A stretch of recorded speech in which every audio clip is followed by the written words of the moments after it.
The Orange County housing market is a bit like our temperatures, which were a little bit out of normal this year. I'm Holly McKhann, realtor, and I want to make sure that remind you to please subscribe for more great videos in the future.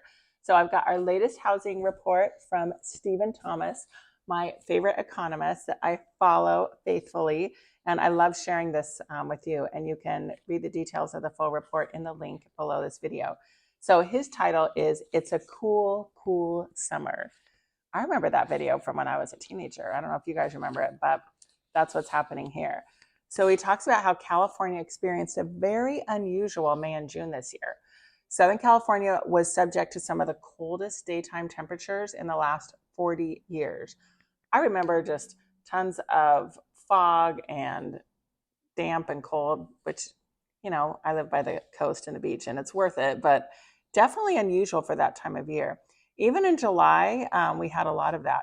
So the marine layer was so thick, morning commuters were welcomed by a cool drizzle.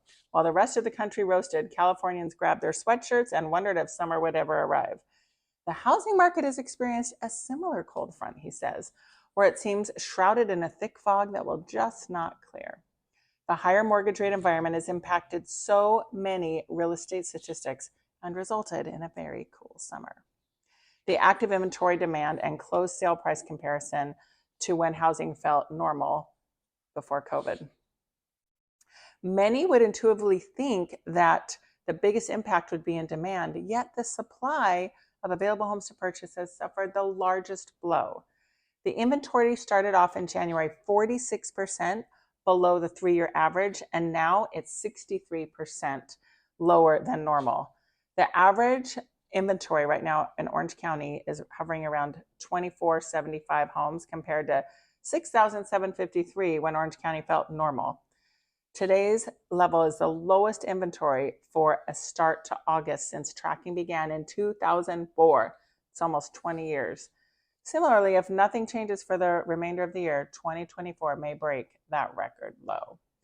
So today's inventory, like I said, 2,475, 3-year average pre-COVID, 6,753. The inventory has been at all-time lows, not because of unbelievable hot purchase demand, but more as a result of a lack of homeowners unwilling to relinquish their low fixed rate monthly mortgage payments. According to Freddie Mac's primary mortgage market survey, mortgage rates climbed back up to 6.9% as of August 3rd. Since 87% of Californians are enjoying a mortgage at 5% or less, they just don't want to give it up. Nearly anyone that works within the real estate industry, from realtors to mortgage lenders to inspectors, has felt the impact of competing for fewer sales. Yet in terms of values, the homeowner is doing quite well. According to Freddie Mac's Home Price Index, the LA Orange County Metro dropped 7% from its all-time peak in May 22 through December 22. Since bottoming in December, home values have risen 7% through June and appear poised to continue to climb through 2023 due to a scarcity of homes for sale.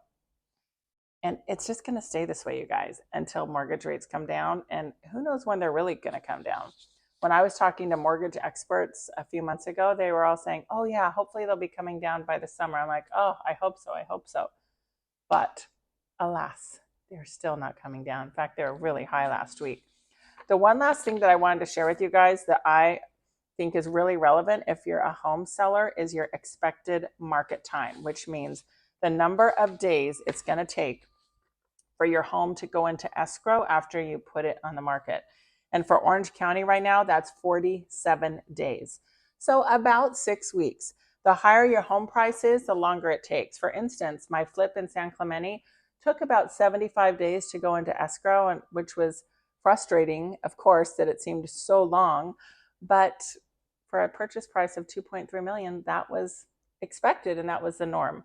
So depending on if you are selling your home, what price you're pricing at, that will dictate, of course, your expected market time. So with that, thank you so much for watching. You can get the whole report at the link down below. Always happy to share my thoughts on it. Give me your comments on what you think the market's doing and why. And I'll catch you on the next one.